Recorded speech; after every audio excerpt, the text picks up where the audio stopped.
Good morning, everybody, and welcome to today's Success Life Live. And more importantly, welcome to Fun Friend Friday. I am so glad you're here for today's special Fun Friend Friday. We're going to have our guest Paul D here joining us in just a minute. I got the alert that he is alive and well and waiting on the other side. So I'll bring him on. Remember, hey, good morning, Larry. Hope you are well. Today is Fun Friend Friday. We're bringing Paul D all the way from Spain. I know you're going to be confused by the accent, but lean in really well and we should be okay. Good morning, Al. Good to have you in the room. It is Fun Friend Friday. And you know what that means? I bring a guest or a friend or a mentor or a coach or somebody that's really impacting and influencing me or those people that I know. And I'm like, we got to get in the room and have a conversation like a virtual coffee. And that's what Paul D. Lowe and I are going to be doing here in just a minute. So do me a favor, do the shout out, do the tag, do the watch party, do whatever you do to grow the community so that other people can get to know Paul and the work that Paul's doing. I mean, he's an author of 3 books, he's a speaker, he's a coach. I mean, we had such an amazing conversation a few days back that I've been sort of looking forward to this one just selfishly. I mean, to finish asking some of the questions that he made me think about the other day. So I am going to bring Paul on the line here, or in the room, or whatever we call it. In the meantime, you know what to do. Say good morning, say hello, welcome everybody to the room. And you should be getting the invite, and then you're going to hit the connect button, and then you're going to magically appear next to me, and we'll be good to go. Good morning, Paul. It says it's adding. Just remember your phone's this way. Clicking, click. I feel like sometimes I should have like a what is it? A ventriloquist's dummy hanging on my shoulder to sort of like cha cha cha cha cha cha cha while we're waiting for the connection to occur. Good morning, Nellie. I hope you're having a fantastic time. It was so good to see you on your little journey and then connecting with everybody else. And there he is, the one and only Mr. Paul D. Lowe. Good morning, sir. Good morning to you, sir. And what an entrance that is, Eric. Thank you. I feel like some kind of international celebrity. You know, I knew it was going to take a little while for us to get all the way over there to Spain. And people are like, no, Eric, that's not Spain. That's English. That's an English accent. That's a proper Earl's accent. But no, you live in Spain now. I do, Eric, yes. And yeah, it's very interesting. I had a conversation with one of your American brothers the other week, and he said, great, I love talking to the Brits because they've got such a unique accent. And it's like, have we? Okay. It's funny because, like you, I've traveled a lot, and people are like, oh, you have such an interesting accent. I'm like, well, do you need me to change it? Because I can kind of adapt and shift up. So I want to just sort of tell a little bit about your journey into what you do now as a coach and an author and really just an influencer and a thought leader. Great question, Eric. Where do we start from that with that one? I work in a lot of paradoxes because I think life is full of contradictions, dualities. I love that word duality. I love the term dancing with duality because I think as we travel through life, that's exactly what we do. For every day, there's a night. For every dark, there's a light, and all these things that surround us. So, one of the things that I kind of encourage, Eric, is a world without labels, which is yet again is controversial and paradoxical because I think it's fair to say without those that the world becomes a very confusing place. I mean, it's a trait of human nature, is it not, that we like to put things in boxes and we like to stick a label on it. You know, he is that, he is this, she is that, whatever, whatever.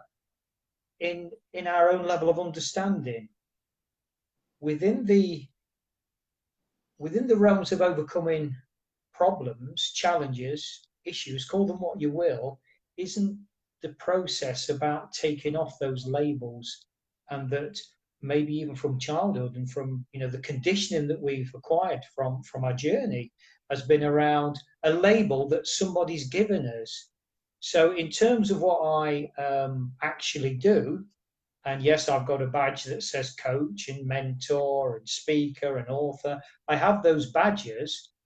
But paradoxically, I embrace no badges because I think there's massive benefits to just talking to people. And the marketeers, of course, will, they won't like this kind of approach to life. Well, if you're the man with no name, who are you, so to speak? So I know that's a little bit of a.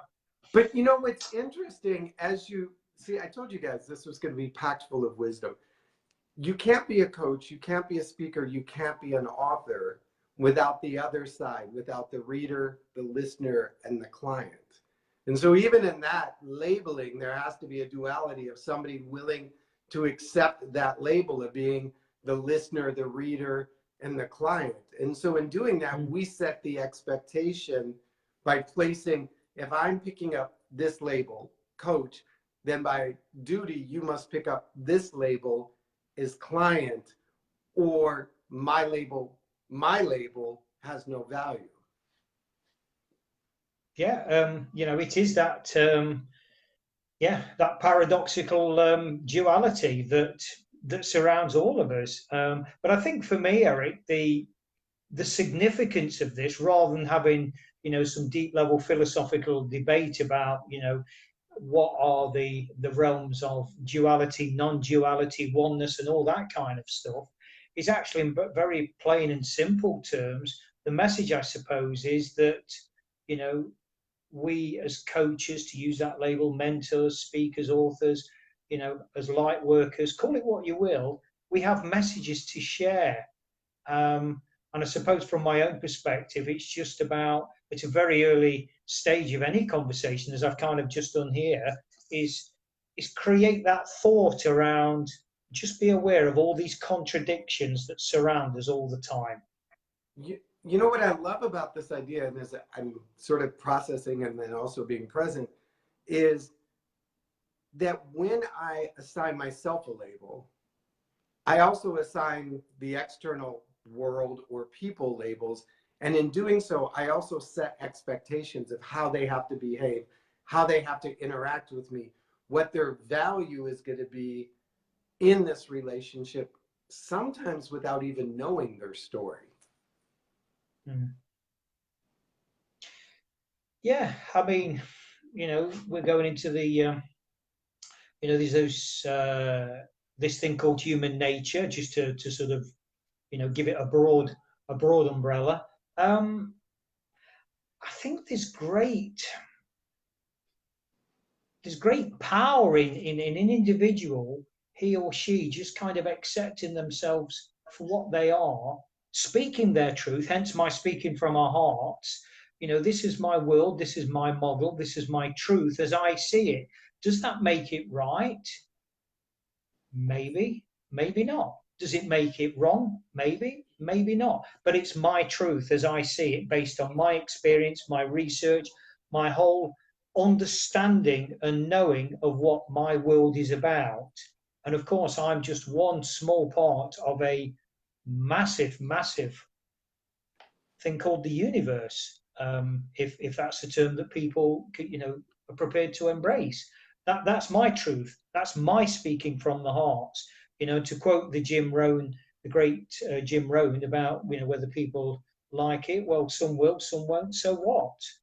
And I absolutely understand that, because certainly flitting over, Eric, into the speaking from a heart concept and the cathartic healing that goes with, through my podcast and many conversations I have with people, either sort of officially or unofficially or whatever, however that looks, it's about the simplicity of encouraging and inspiring people to just speak your truth from your heart. And some people will want to speak that very quietly, privately, and some people will want to shout from the rooftops to the world. There's no right, there's no wrong in that. It is what it is. But it is that simplicity of that essence of all of us being able to speak our truths, whatever that may be, and accepting and having the courage, because I think that word comes in. I know we spoke previously, Eric, around this courage concept, but having the courage to know that there's a lot of people might not like what you're going to say, but that's fine. so long as you're at peace with yourself, because there are some people that will resonate as well. And I found that acceptance within myself, Eric, as to use that label, coach, mentor, I found that to be very powerful, particularly in the early stages of my journey when I was, undergoing acute healing, and I was looking for approval and I was looking for acceptance. And it's like when a challenge came in, it was, maybe that self doubt of, well, maybe I shouldn't have said that. And I think you eventually, whether you're in a professional capacity or just in life in general, you get to a stage where you realize, to quote the great, great Dame Shirley Bassey, this is my life, and you embrace it. And I think for me, that's the power of the journey and the game of life that we play. And you use that term game of life or mastery of life with both Speaking from My Heart, edition 1 and 2. But going back to the other book, Emerging from the Forest, From Pain to Pleasure, Purpose. Purpose? Yeah. I don't know why I said pleasure. Maybe because getting out of pain should be pleasurable. When you began this awareness, and it's really explained well in the book, Emerging from the Forest, when you there's always this moment of like, you start to become aware of yourself, and then you're like, am I aware of myself? Or like, that moment of sort of like when a kid finally discovers that thing at the end of their hand is actually their fingers and it's all connected. How did you begin? Who did you begin to resource in? When we're infants and we're little tiny things, who was it, the person or the philosophy that you started to move towards to say, this is the path I need to go to begin this awareness journey? Wow. In terms of what you've just termed, Eric, the awareness journey, I mean, awareness is a word that's come into my consciousness in more, or the true meaning of it in very sort of recently latter years. What I had in those very young raw years was pure survival.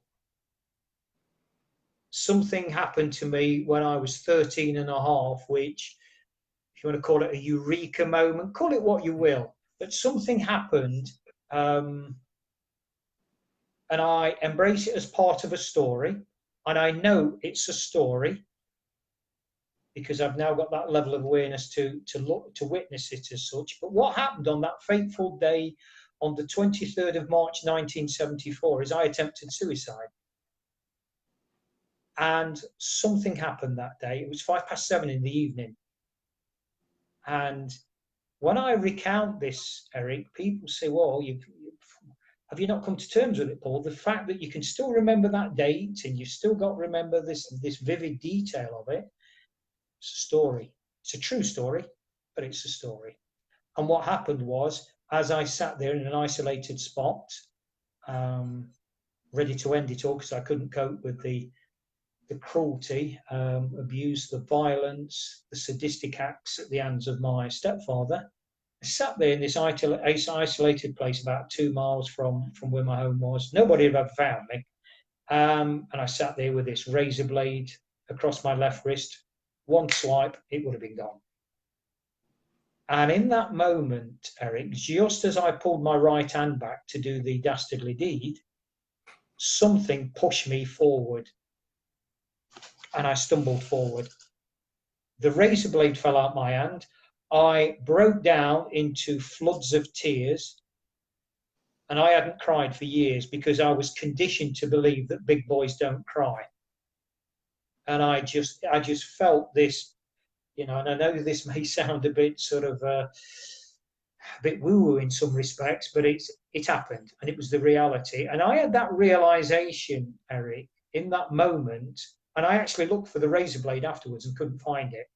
But I had that understanding, that knowing, that realization, that eureka, call it what you will, that right, now my life's got some purpose. I didn't understand, these weren't my exact words, because as a child, I'd got neither the intellectual or certainly the emotional maturity to understand what was going on. But I know something massive had changed in my life in that moment. And these were my exact thoughts at the time. from now on, I will always fight for the underdog. And those words are embedded in my whole way of being, or were for many years. And people challenge me on that word underdog. Oh, Paul, that's quite patronizing. Who do you think you are to label people underdogs? I didn't understand that intellectual level argument, but all I knew was I'm on this earth to try and help people that can't help themselves.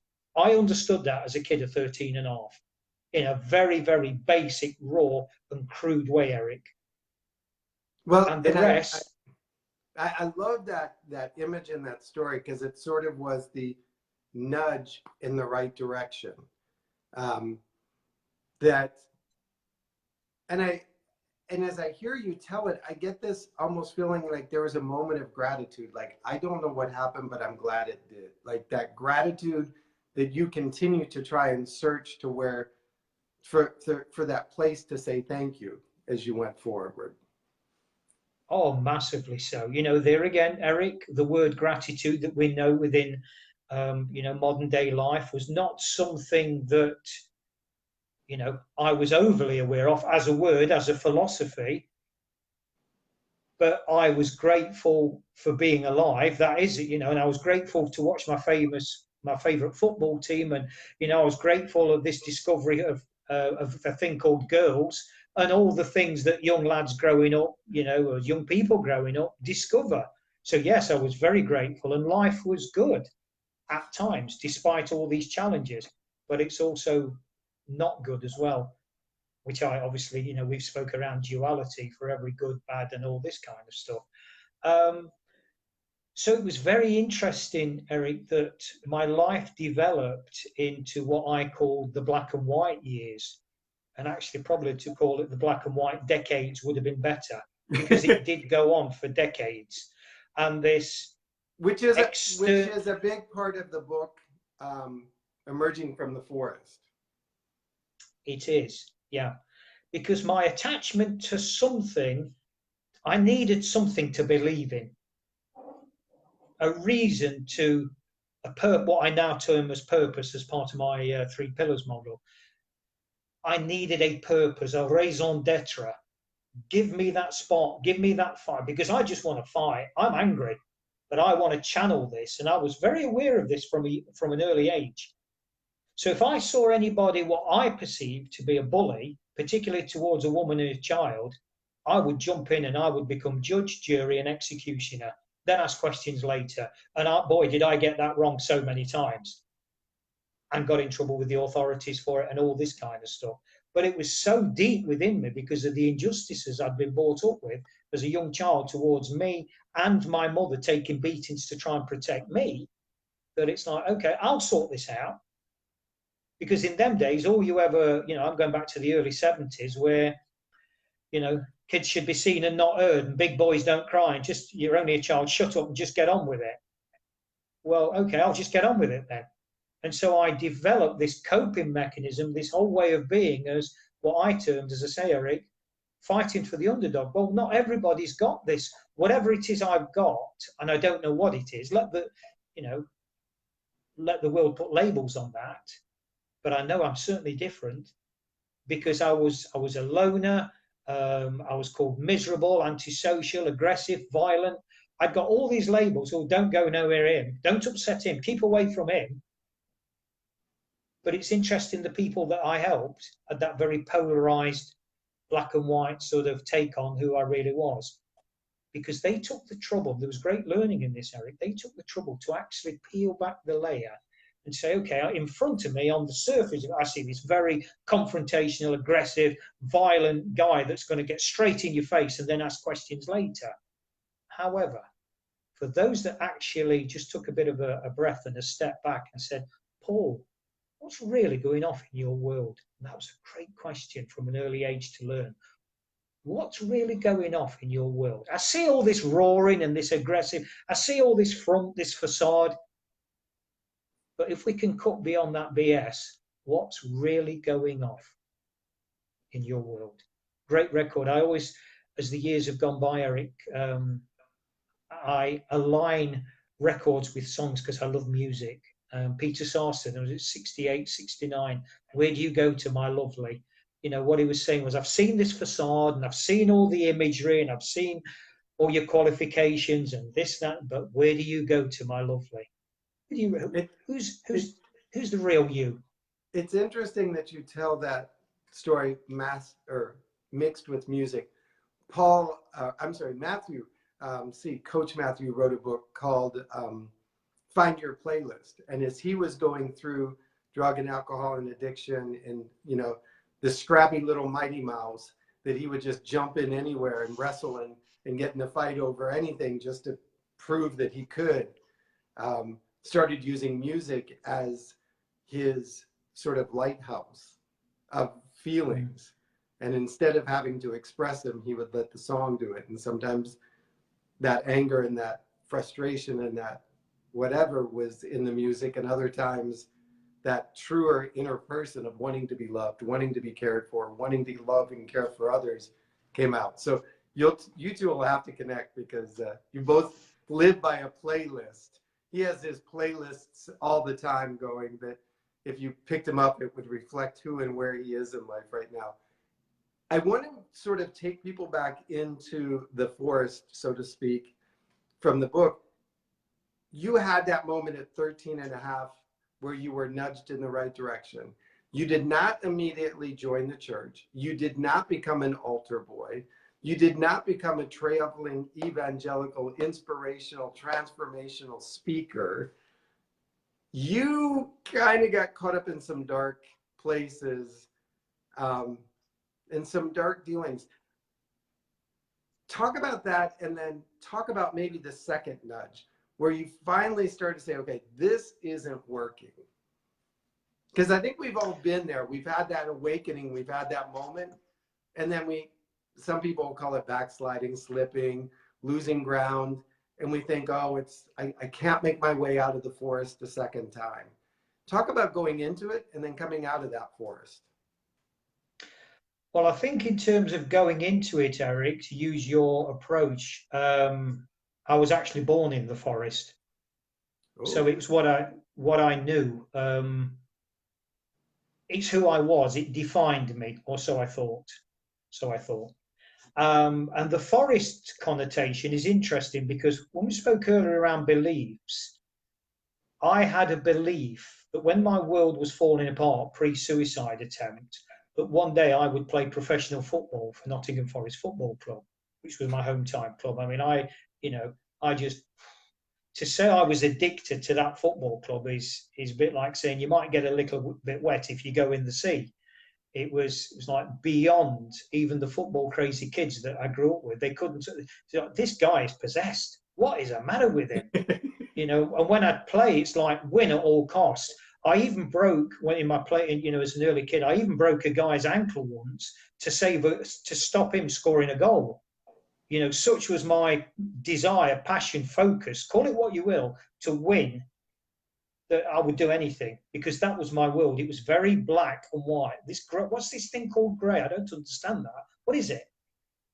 Because this is the raw survival that I was indoctrinated with. So for me, it was around, I will play for Nottingham Forest, because boy, do I love that football club. And that's why I called my book Emerging from the Forest. Now, the suicide attempt, Eric, what is the reality of that date on the 23rd of March, 74?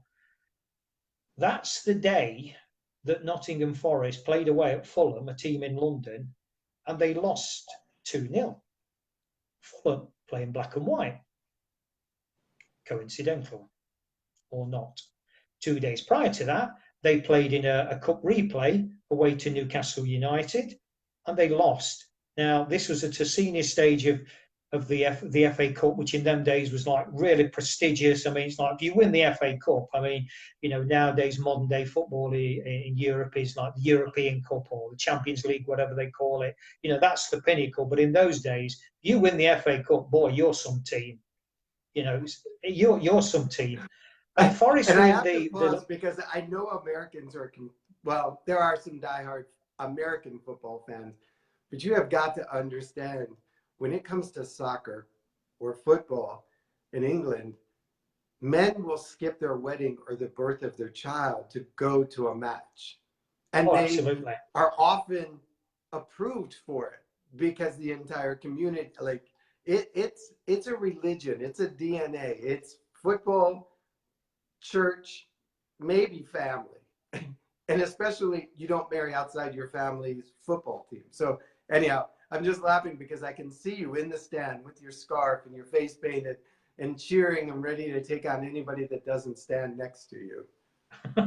And yeah, and that's putting it mildly, Eric. And just on that note, there was a legendary, and I do say legendary figure from the world of football, and that, you know, in modern day football in the UK, that word legend is thrown around like confetti. But I'm going back to the 60s and 70s, and there was an absolute colossus of a man, a legend called Bill Shankly, and he made this statement, and you know the American listeners may have heard this. I don't know. And he said he was a Scotsman. He's got that broad Glaswegian accent, and he said, "Football is no life and death. That's more important than life and death." And for people that don't understand the passion of the game, Eric, I got asked that question so many times around, what's this ridiculous? It's a game. It's 22 guys kicking a bag of wind around. What's the problem? What's the issue? And I used to try and explain and convert. And I got to a stage where you either understand that sentiment or you don't. And if you don't, I'm not going to waste my time because it's so deep within there. You know, it is a religion in many parts of the UK, particularly Scotland with Glasgow and Rangers, Liverpool and Everton. You know, it's, you know, there is a line and you're either one. There's no grey. I've seen families divided by it. It does split communities. Yeah. So because you lived in that black and white world, everything around it had to be that same absolute. I'm winning, I'm losing. If we're winning, if we are winning, the world is wonderful. My relationship are wonderful. My job, everything. If we are losing, there is no point in being in the world. That began to impact every other aspect of your life. That center, that the barometer of your life was dictated by the football club. Not just going on a Saturday and hanging out with buds, but literally your economy, your mental state, your relationships were centered on how you were, or how the team was doing. And as you call it in the book, emerging from the forest, you began to realize that that absoluteness of black and white was crippling your ability to connect with other people and to communicate and to do what you really wanted to do. 100%, Eric. It was literally as simple as that. It was as simple as that. Because that attachment called creating a belief, because that's what I needed a reason to live.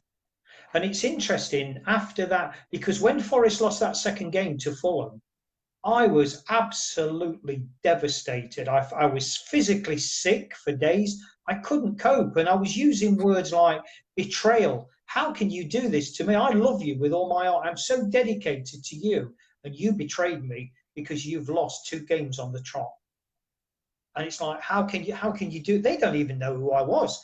You know, there's no connection. This was all in my mind. This was all part of my story and my script that I'd created for survival. And that's why I often use the forest connotation, the example of an oak tree. So it stands there really solid and staunch and it won't be moved. Just be careful of that, because when a real storm comes and unroots the oak tree, it's gone. So I love this image that you had to identify so singularly with one thing as sort of the lighthouse to survival through that childhood abuse, through that childhood neglect, through that chaos of childhood, that led to your attempted suicide at 13 and a half. When you got that nudge, it's like, okay, I need such a simple, fine line clarity of my existence, and you attached it to the football club, then nothing else gave you value. Nothing else gave you significance or purpose outside of that football club. And when they began to win or lose, you thought it was all about you. Like, they lost because they wanted to hurt me. They lost because they didn't.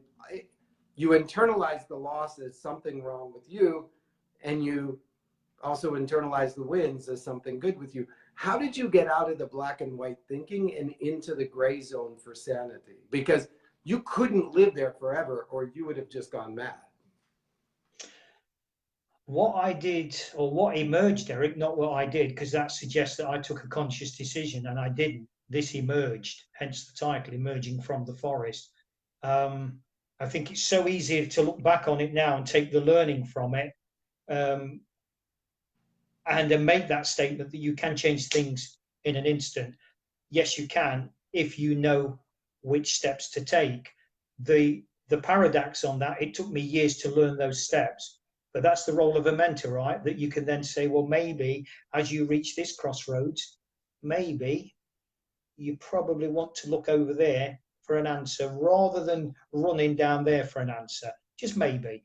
So but bring it back to your question, Eric, or your sort of overview of this situation. I wasn't out the forest, although that fateful day that I've already alluded to, that was far from the the end, because what I'd also got in parallel to this from the age of 10 is developed a drinking addiction as part of the numbing and the dumbing of the physical pain and the emotional pain and the beatings and the psychological torture at the hands of my stepfather. My mother was a secret drinker, and I found out where her secret stashes of booze was, whiskey and sherry. And I thought, okay, I'll do that. And so from a very early age, I developed this coping mechanism of drinking. And so what emerged post-suicide attempt, Eric, was this legacy of the booze. And the black and white years, decades, that prevailed thereafter was I was either on the drink, creating havoc in society, waging war on bullies, particularly, and gaining my own significance because I was so vulnerable and insecure and hurting inside because I hadn't done the inner work to heal.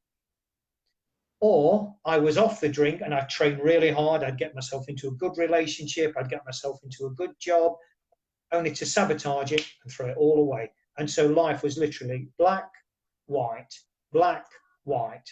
That was it for decades.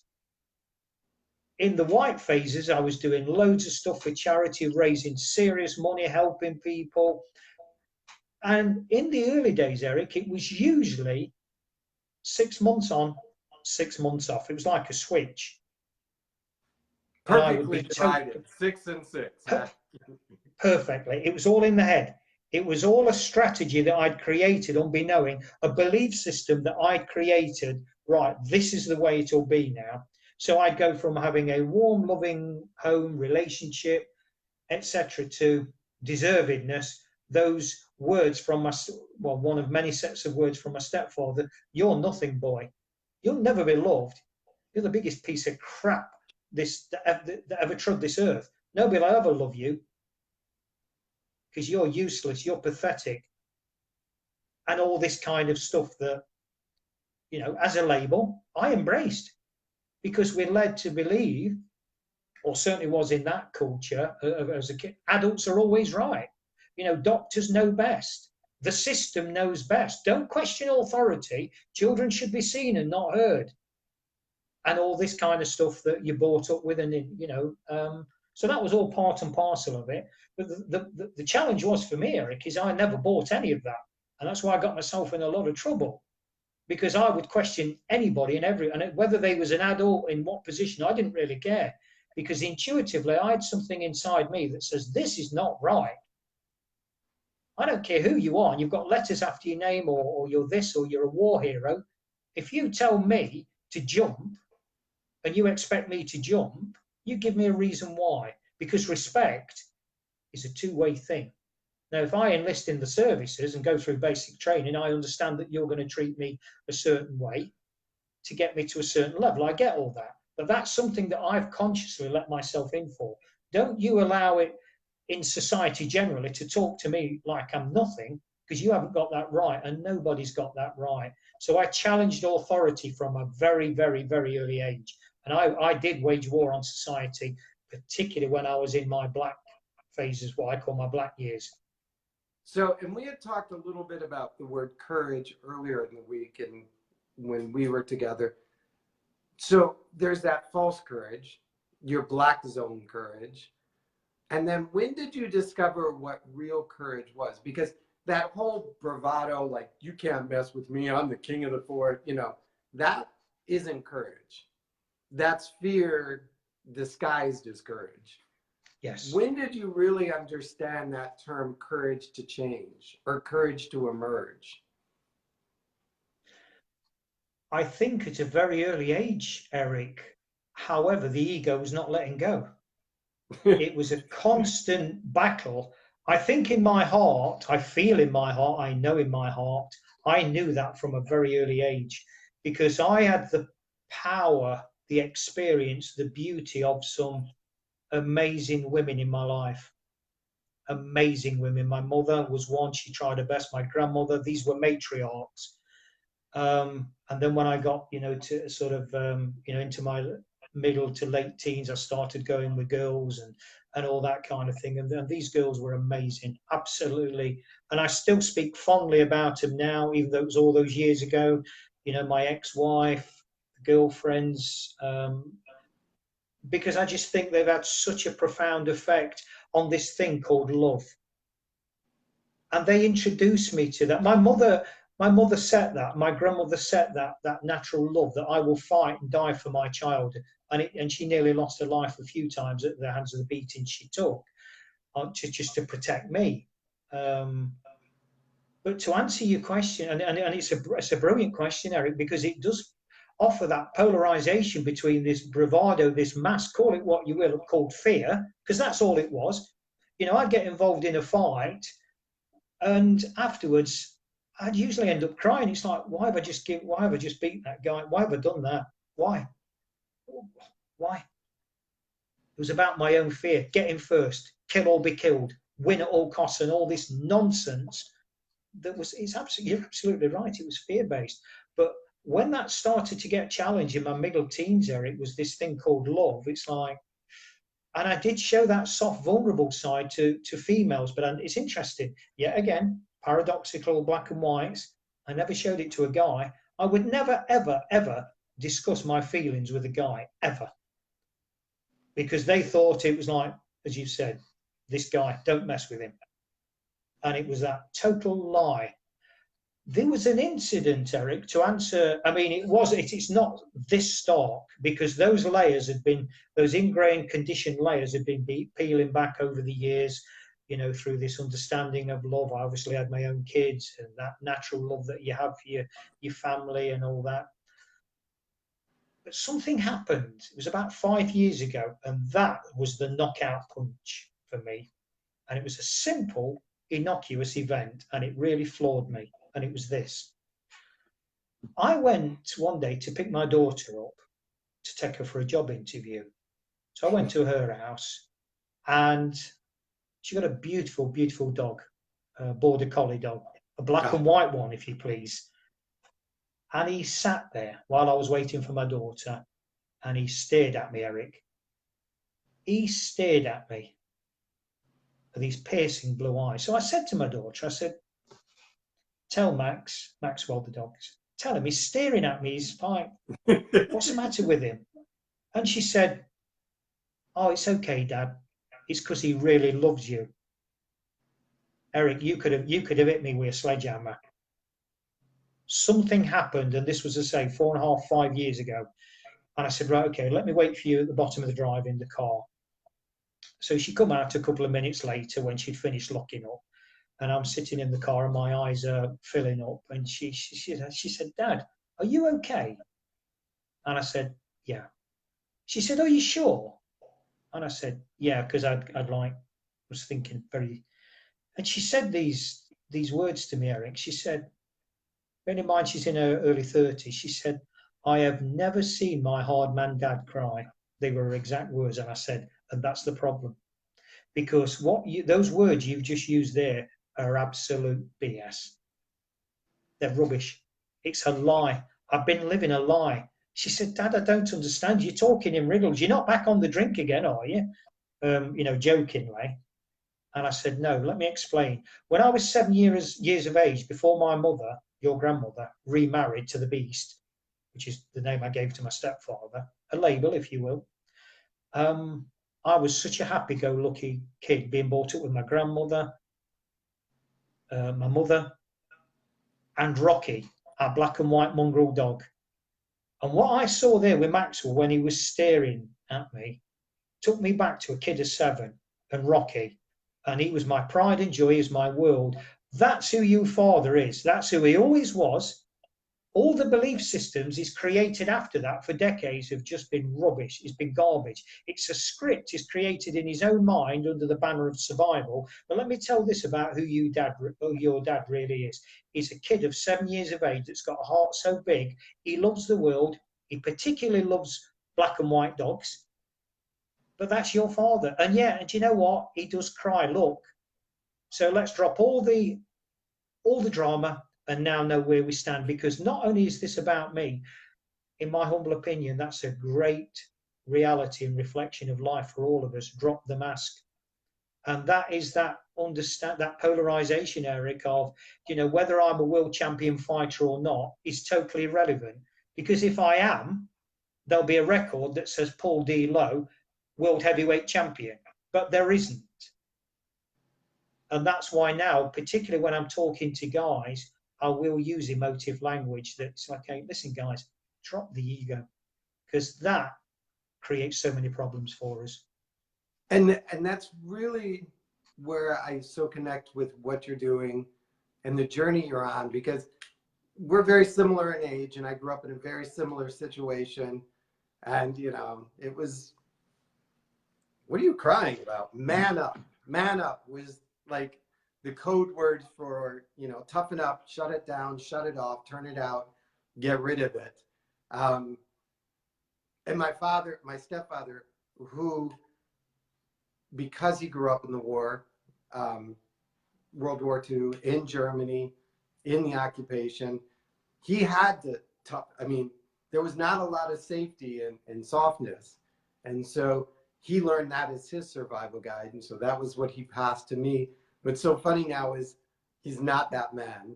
I mean, you pick up the phone and you say hello and he starts to weep and gush and let me talk to my grandbabies and get him on the phone. So I think as men, we do need to have that moment where we learn that those legacies that we thought were manhood get dropped. Now you have 2 books out, the Heart Book series. Talk about those and what it is they bring into, because it is a complete opposite of the brawler that you used to be. Yeah, you're absolutely right, Eric. And so, as I've already alluded to, I talk deliberately about speaking from our hearts and the cathartic nature of writing from the heart. The language I use, sometimes when I go back to my hometown in Nottingham, when I travel back to the UK, people would say to me, Paul, you've gone all soft. What's happened to that guy that that we used to know? Who is this guy? You talk about things like love. Where we come from, guys don't talk about love. We don't talk about feelings. Just get on with it. It's like, what's happened to you? And my answer is very simple. I found myself. That's who I was in those days. The fact that you didn't see that, or I didn't know that, was due to my lack of awareness. The books, Eric, to bring it back to what you've just alluded to, speaking from our hearts, is inviting co-authors in. So I'm thinking to myself, okay, Paul, you've got this story around your life and the lessons that you've learned, but that's just you. In terms of making this world a better place, how would it be if we invited somebody in from America to tell their story, somebody in from New Zealand to tell their story, somebody from South Africa to tell their story? In fact, wherever they are in the world, let's hear those stories, let's hear those messages, because that's, to go back to the football term, that's a 2-pronged attack. One, the cathartic nature of healing or speaking for the person writing, and also for the person reading. Well, okay, yeah, I can relate to that. When we think we're on our own, Eric, looking up a big mountain and it's just nobody's got a problem like my problem, you wouldn't understand. Really? Read some of these stories. And have a different perspective. What I love about the books is there's multiple stories, multiple perspective, ages, gender, cultures, race. But as you start to read through them, all of a sudden you're like, okay, this one's really not different than the other. Yeah, maybe the pronouns are different, the location are different, the timeline is different, but they battled the same thing as this and this and this. And then you begin to see yourself in the stories, and it's like, maybe I am not an island. Maybe I'm not the exception. Maybe if I'm not the exception, then I can be like them and find my way out too. And so I love when you take that and you, because so often we get caught up in the, you don't understand what it's like. Had you lived my life, you wouldn't be where you are now. You wouldn't have the success, the recovery, the happiness, the joy, the prosperity if you had been me. If you don't get it. I'm the exception. I'm the one thing in the universe that's different than everything else. Yeah. And so when you look at the collection of stories, the way you put it, pretty soon it's like, oh yeah, I'm hearing his story. Oh my God, his dad used the same language I used or heard. And so now your ability to claim exceptionism begins to crash. So now it's like, oh wait, if I'm not the exception, then I'm like them, which means that I need to take responsibility for my growth instead of proclaiming my exceptionism. And I just created a word, I think. Yeah, and that, in very simple terms, Eric, that's it. That is it. Yeah. And that's what I love about the book and the way it's together. And they're not random. You were they're strategic, but they're still individual stories. And so you have Speaking from the Heart 1 and 2, and book 3 is coming out soon, isn't it? 1st of November. Yeah, that'll be published 1st of November. There's going to be 13 co-authors in that one, so we've kind of got a couple of extra in there. I kind of worked towards the number of 10 on the books, but we've got a couple extra in that one. So yeah, and there will be more. There will be more, Eric. And what's interesting is it's become a movement sort of its own. It's not just write a story, put it in the book, put it on Amazon. Talk about where the whole speaking and writing from your heart, where you see it now and where you want it to go next. One of the influencing factors in my life, in one of my white phases, was an academic journey. To see this white rabbit, black rabbit. Yeah, absolutely. And this was the polarization, as I say, the paradoxical aspect of my life for, I dare say, the biggest part. But one of the influences in the sort of on my academic journey was fellow American Dr. Covey, Stephen Covey. And one of his sayings is simple: leave the world a better place. Because for me, Eric, what I've learned over the years, the knowing of certain things, the wisdom, dare I say, that I've gained from experiences, it's when you strip everything right back, because I do believe that life is a very, very simple game. Yes, as human beings, we make it immensely complicated, immensely. But I think it's a very simple game. And Dr. Covey's Leave the World a Better Place, for me, is kind of it. And so any kind of impart that I can offer personally or bringing people together that can contribute to that more positive energy, because obviously we're connected by energy anyway, that's it. And that kind of goes back to that fateful day on the 23rd of March 1974, Eric, where I will fight for the underdog. The words have changed, but the journey in many respects is the same. Help people, contribute, give back. Because otherwise, if it's about an egotistical, superficial way of being me, well, what's the point? Because you get to a point in life where I think there's only so many Rolls Royces you can buy. There's only so many Lamborghinis you can drive in. When you think, is this it?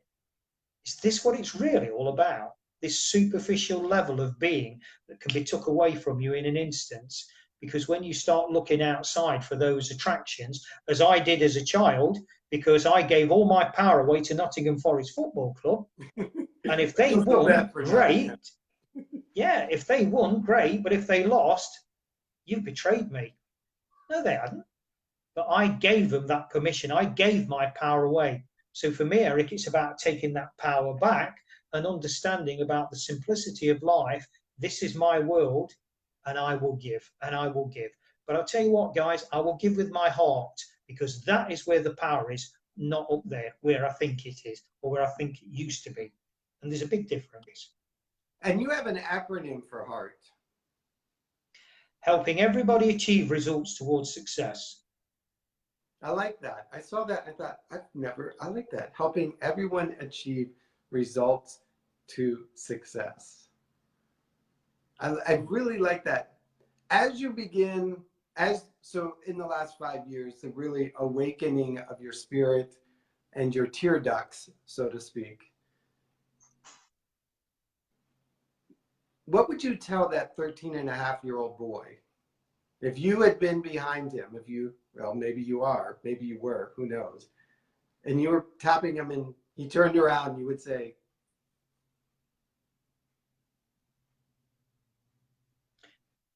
that's wrapped up, and that's very simple in three. I had this discussion with a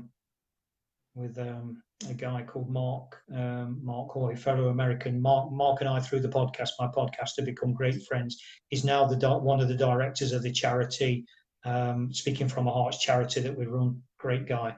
And we spent a lot of time kind of coming up with three simple words, Eric, which hopefully would answer that question. And those three simple words are, who really cares? Because when I look back on all my trials, tribulations, dark, desperate days, the times when I really rose was when somebody put their arm around me, either metaphorically or otherwise, and showed me they really care. The people that peel back the layers, and this goes back to what I said at the top of our conversation, Eric.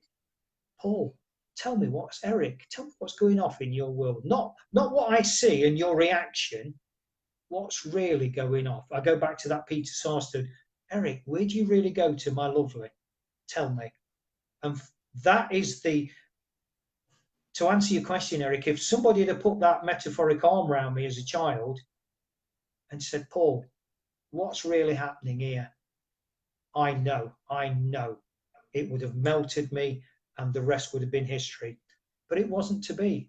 The path that's unfolded is the path that's unfolded. But that's given me the wisdom now to understand these insights and these lessons that can be passed on. But it's that knowing that somebody really cares. And that's very closely tied in with the cathartic nature of speaking and writing, Eric. And I love that, because who really cares can go, like, who really cares? Like you spilled milk, who really cares? I mean, like, really, let's not get all worked up over it. It's not that big. Or people aren't watching as closely as you think they are. Let it go. But on the other hand, it's like, who really cares? Let me seek them. Let me seek their support, encouragement, approval, and love. The people who really care, instead of the people that I think care, that might only care for a season, for a week, or for as long as the beer continues. Because I think we do put people in our lives that we want to care about us. We're like, oh, I wish they'd care. I wish they care.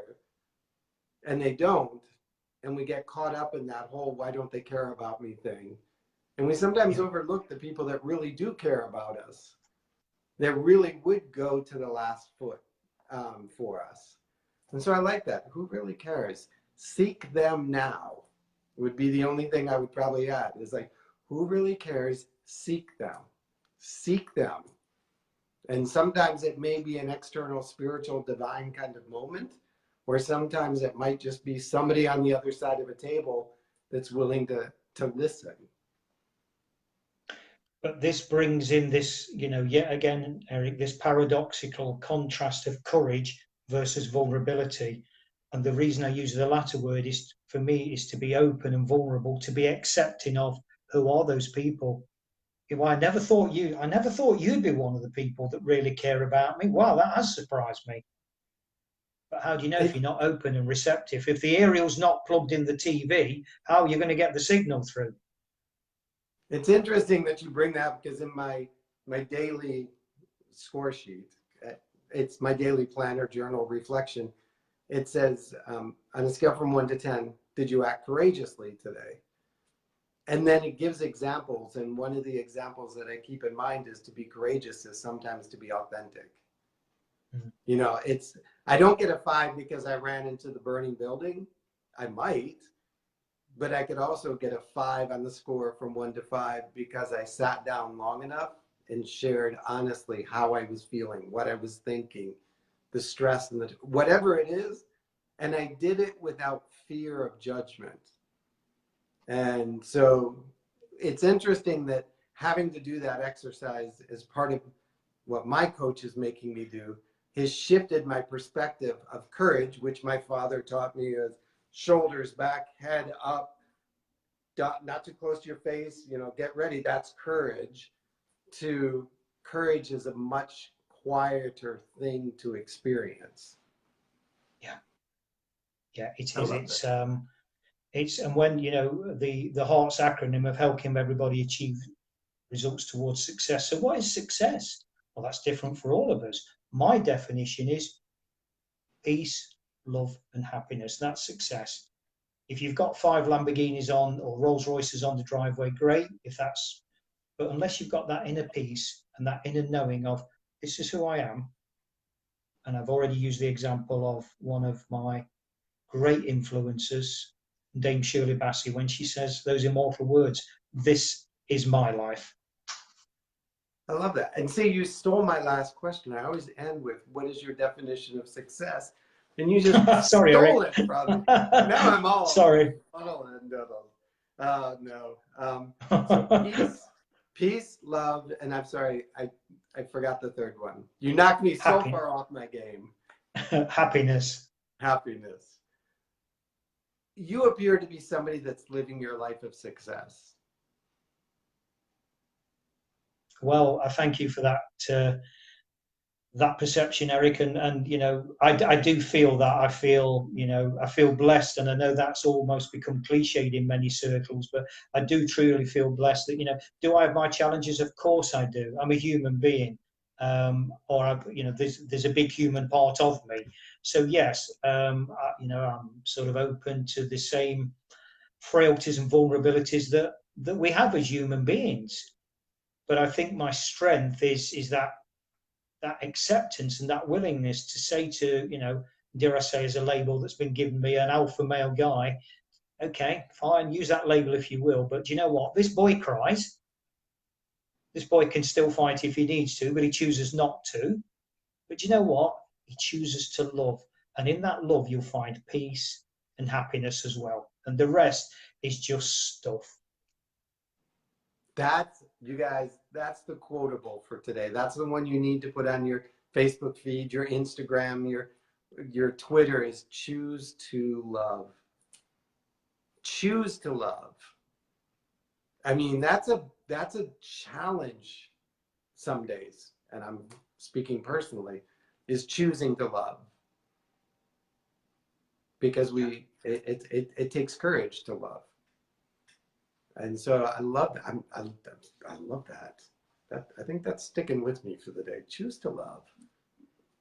Not choose love, but choose to, the action of. Choose to love. Not choose love, guys, but choose to love. Because that requires that you take action. You move outside of self. You run into the burning building, so to speak, through love. Well done, my friend. How can people keep in touch with you, follow you? Because I know they're all going to be like, that was good. Where do I keep up with Mr. Paul D. Lowe? Aside from coming to Costa del Sol in Spain for a week with you. Well, yeah, please come and see us. So I've got social media profiles. My website is www.paullowehearts.com. And the global movement goes under the banner of speakingfromourhearts.org. So either two of those mediums, and as I say, you'll find me on social media as well, on Paul Lowe Hearts or Speaking from Our Hearts, because those two, in true duality, Eric, create one. If somebody is like, I have a story that I really would love to have considered for Speaking from the Heart's 4 or 5, what do they need to do? Or Just how does reach out that to me. happen? Just reach out to me in the first instance via email, which is paul@paul-lowe.org or paullowehearts.com, either one, and just drop me a line. Reach me through any of the, just spark a conversation, because for me, people say, oh, Paul, you spend a lot of time speaking to people, but isn't that the essence of what life is about? Isn't that a kind of vehicle of love anyway? So just whether you want to be coming in the book or not, either way is great. Just reach out and, very much really, Eric, the way that we met. I mean, there was no kind of... I know, it was funny. Some of you may remember Kip from probably 4 weeks ago. Kip, he has a sense of humor, so I can do that. And he said, here's somebody you should talk to. So then I reached out to you, and then Kip said, would you like me to make the introduction? I said, no, we've already spoken. And he was like, sorry. And so you and I spoke 2 or 3 times. I just recorded a podcast with you that will come out, I think you said in October. And I said, well, let's flip it. You come and visit me here on Facebook Live. And I have learned so much hanging out with you and listening to your past episodes of podcasts and things like that. It has really been a pleasure. And I'm sorry, Nottingham is not my football team. I've got to stick with my Europeans. I am not quite as fanatic. I love the classic English football team spirit, because I mean the town will go bankrupt trying to keep their team in play, and so I love that spirit. What is the famous? There's a movie here, the one where the dog bit the player that ended up changing the match. I don't know. Oh, there's a legendary UK football team, and one of the security dogs, the player was rushing towards him. The dog bit the player, which caused the match to stop at a tie game. When they came back on the field, the losing team, the team that had like the longest losing streak in football history, ended up winning. And it's one of those stories. I'll have to find it. I'll send it to you. It's got a movie written about it. It's on Netflix. It's so funny because, I mean, the team was like literally bankrupt. The town was bankrupt. People were going out and mowing the football pitch for free just so they could have a football club in town. They were running around fixing the seats. It was funny. And so I'll have to share the story because it really does epitomize UK football. I thank you so much, my friend. I am going to do that. Choose to love. That is good. That is good for me today. I appreciate your time. I appreciate you being here with us as a Fun Friend Friday guest. I know we have the links to the book up above. I'll catch up on the links, everybody, as well, so you can have that. As we go out of the room, as we leave the day, go ahead and shoot a thank you to Paul, a hello, a shout out, whatever you do, the thumbs, the hearts, the smiley faces.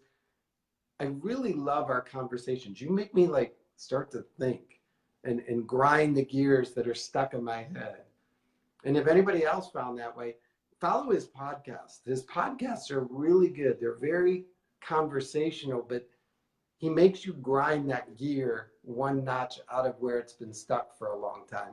So my friend, continue to do that because you do it well. Like I said, I was like, oh man, I can't just passively listen to this podcast. It's too much work listening to, but it's good work. So thank you for doing it. 2 simple words, Eric, 2 simple words. Sincere gratitude. You've earned it, my friend. Everybody, I will see you guys Monday morning on another Success Life Live at 8 a.m. Till then, go out and live your life with success. And remember, regardless of what you heard as a child growing up in the house and the people around you told you, you are worthy. You are so worthy of love. You are so worthy of joy. You are so worthy of happiness. You are so worthy of whatever your heart calls for. Just emerge into it. Just move towards it, and it will meet you. Thank you again, my friend Paul. Bye-bye, everybody. Thank you, Eric.